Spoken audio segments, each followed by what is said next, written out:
Psst! Guys, hello! Mayroon akong tips sa inyo. Problema nyo ba nagbabasa ang kilikili? Bukod doon, may amoy pa ito. Okay, may isishare ako sa inyo.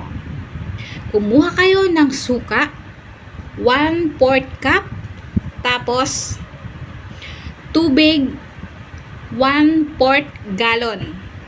Pagkatapos, haluin silang dalawa. Mekos. Pagkatapos, nahalo mo na siya, kumuha kayo ng fish towel. Okay? Fish towel. Isawsaw nyo, ilubog nyo, basain nyo, pigain nyo.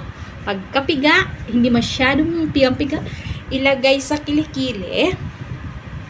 Ibabad ito ng 15 minutes. 15 minutes. Ibabad 15 minutes bago kayo maligo. Gagawin mo lang ito twice a week.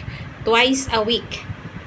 Tingnan natin kung hindi maalis ang pawis at mayroong amoy ang ating kilikili.